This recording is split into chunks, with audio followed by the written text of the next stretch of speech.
your discontentment is fueled by your awareness. It's only when you become aware of something else, something better, something bigger, something faster, something shinier, only then do you become discontent with what you currently have. Awareness fuels discontentment. Discontentment is the reason that you have thousands of rands owing on a credit card because you bought stuff you wanted but couldn't afford. Discontentment is the reason your bond repayments are choking your finances because you bought a house you wanted but couldn't afford. Discontentment is the reason you're paying several $100 more for a cell phone contract because you upgraded, but you didn't need it.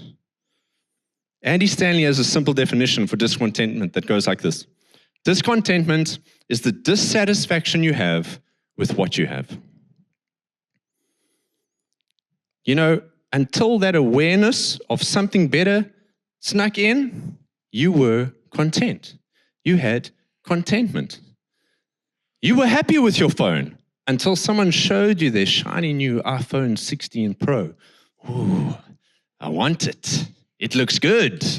You were happy with your house until you walked in and you saw the high ceilings and the massive glass stackaway doors leading onto the entertainment area overlooking the river. Oh, I want that. You were happy with your t-shirt from AC Kermans until someone walked up at the bra with this golf shirt that had a little crocodile on it. Huh? Oh, I want that. It looks good. You were happy cramming your whole family into your car that resembles a quarter loaf until the Mercedes-Benz Vito pulled up into the car park and everybody hopped out with smiling faces and really white teeth. I want that. That's something that I want. The moment we become aware of something bigger and better and shinier and faster, we want it. Did you know that there was a time when people used stuff until it broke? Can you believe it? They used stuff until it broke, and if it broke, they would fix it, and then they'd keep using it afterwards. No! Can you believe it? Unbelievable. People used to use stuff while it still worked. They just used to keep using it because it was still working. Unbelievable. There was a time when you only replaced your TV set if it blew up or caught a light. Now you replace it because it's 10 inches smaller and 2 centimeters wider than the one they've got at Macro on special. I want that one. You used to walk around with a phone that had more cracks than contacts. Okay? Now you've got 3 in the drawer just waiting as spares in case the one you currently got packs up. Your hatchback was fine until you saw the sedan. Your sedan was fine until you saw the SUV. Your SUV was fine until you saw the Hilux. The Hilux was fine until... Hilux was fine. Upgrade culture, right? Upgrade culture. We're always looking for the next best thing. And it's different for all of us. For some of us, it's tech. For some of us, it's cars. For some of us, it's houses, or it's shoes, or it's books, or it's appliances. And I get it. I live in the same world. I also want it. I also want the new shiny thing. I'm drawn into by this culture of just upgrading, just wanting more stuff.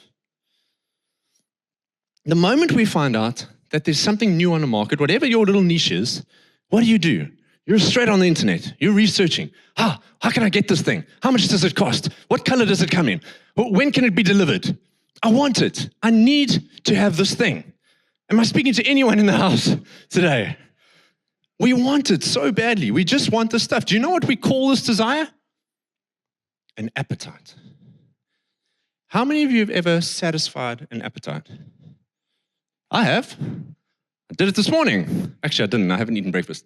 But every other morning, I satisfy my appetite. 7 a.m., let's say, I eat breakfast, and then it lasts about 6 hours. 1 o'clock, I have to eat again. And then 7 o'clock, I have to eat again. Then it gives me 12 hours, but then the whole process starts again. Because you can never fully and finally satisfy an appetite. The result is more stuff and more stuff and more stuff as our awareness fuels our discontentment and our discontentment drives us to consumption. Just less than 2,000 years ago, Paul addressed this very thing in the first letter to Timothy. In 1 Timothy 6, verses 6 to 9, it says, "But godliness with contentment is great gain." Now, immediately, there's a contrast in Paul's thinking of what great gain is. Great gain to us is a salary increase.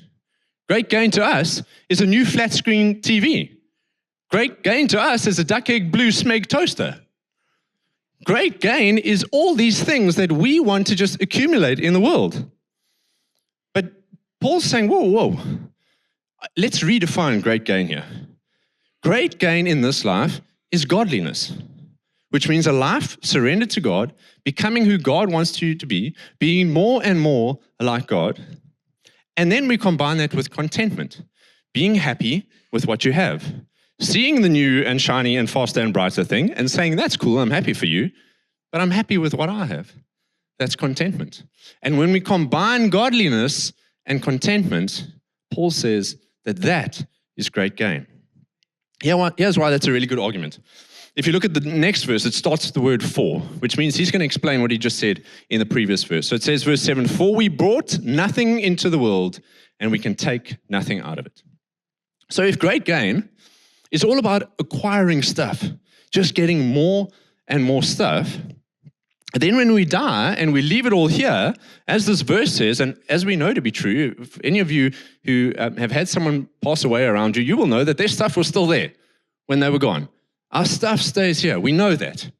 So if it was all about just getting stuff, then it means by the end of our life, when we leave, we've gained nothing. We've gained absolutely nothing if everything just stays here. It reminds me of the man who went to the wealthy banker's funeral, and he elbowed his butt and he said, "Oh, how much do you think he left behind?" And the guy says, "Well, all of it."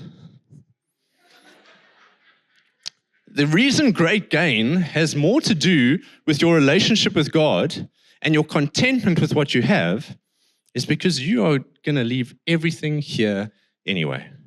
So Paul says, I need you guys to begin rethinking this whole acquisition of wealth thing. We need to have a look at it. We need to be re-looking at this thing. Verse 80 says, "But if we have food and clothing, we will be content with that."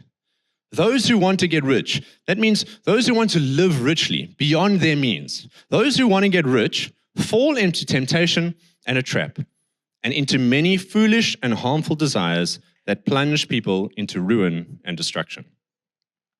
If you've got outstanding credit card debt because of some retail therapy, you've fallen into the trap. If you're paying rent on a 4-bedroom house, but you're only filling 2 of those rooms, you've fallen into the trap. If you have subscriptions to Netflix and Disney Plus and Apple TV Plus and Amazon Prime and Showmax and DSTV and all the works, but you don't have money to tithe, you have fallen into the trap. And what fate awaits those people? Paul says ruin and destruction. He doesn't say some of you who are pursuing riches, some of you who are pursuing this rich life. He doesn't say that maybe you will fall into ruin and destruction. He lays out a simple formula. It's a 1 + 1 = 2. If you want to live a rich lifestyle beyond your means, you will fall into the trap of making the kinds of foolish decisions that plunge people into ruin and destruction. So the question we have to ask ourselves is, are we going to keep pursuing consumption, or are we going to switch to pursuing contentment? Maybe James, the brother of Jesus, is going to help you make up your mind. Let's see here. James 5, verse 1. "Now listen, you rich people." Okay, let's pause there because I lost some of you. Let's just set the record straight as to who of you are rich in this room, okay? Rich people have fridges full of food and cupboards full of clothes and stand in front of both of them and say, "I have nothing to eat. I have nothing to wear." Rich people have houses with a room for every person and a room for every car. Rich people get a paid holiday every year. You get paid to lie on the beach. Rich people pay other people to cut their grass, walk their dogs, and clean their pools. Rich people pay to exercise at gyms, and then they try and find the parking closest to the door. Rich people water their gardens with drinking water, and then they go to the shop and they buy bottled water, even though there's water coming out the tap for free. Okay, so now listen, you rich people. Weep and wail because of the misery that is coming on you. Your wealth has rotted, and moths have eaten your clothes. Your gold and silver are corroded. Their corrosion will testify against you and eat your flesh like fire. You have hoarded wealth in the last days. I want you to picture this scene. Scores and scores of people standing before the pearly gates, each with a sack over their shoulder, carrying their wealth and their possessions, everything they've accumulated their whole life. And one by one, they come before the gates and they lay down their sack with everything, and someone starts going through it. Now imagine it's your turn. And you come forward and you drop a sack and you open up there, and St. Peter's like rifling through there, and he's just chucking out stuff. And you're like, dude, that's like my gaming PC, bro. That thing is like spec to the max, man. You see the lights and it's a beast. What do you think you're doing? How can you just throw that away? Or you're like, hey, excuse me. That is my pair of Jimmy Choo shoes from the Spring-Summer collection of 2019. I'll have you know. What are you doing? Or you're like, hey, that's my 24-karat gold rings. What are you doing? I work whole life for this. I kill you. But St. Peter just looks up and says, yes, you worked your whole life for this stuff. And look at it. Your clothes are full of holes. Your gold and silver is tarnished and corroded. Everything you own, all of your wealth, is rotten. There is absolutely no value in what you've brought here.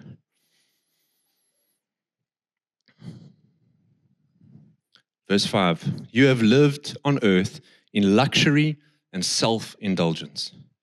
You have fattened yourselves in the day of slaughter. Let's talk about that last statement. James is drawing on an old cultural metaphor here. So back in the OT, the Jews used to have to, when they were having a feast, they would have to plan. They would have to really think about it, because the only thing that kept in those days was grain and wine. Nothing else, everything else would have rotted.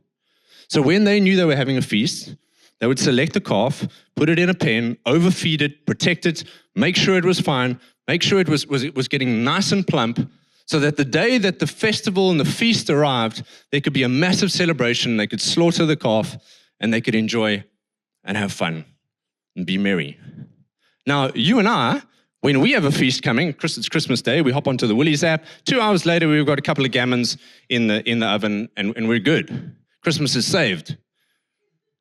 But these guys didn't have that luxury. They would have to plan and really think about it and really invest in this feast, in this celebration. So what James is cleverly saying here is that you guys think you've been saving up and you've been accumulating all your luxury and self-indulgence. You think it's going to be met with celebration. But all you've done is fattened yourselves up. And it's not going to be met with celebration. It's going to be counted against you.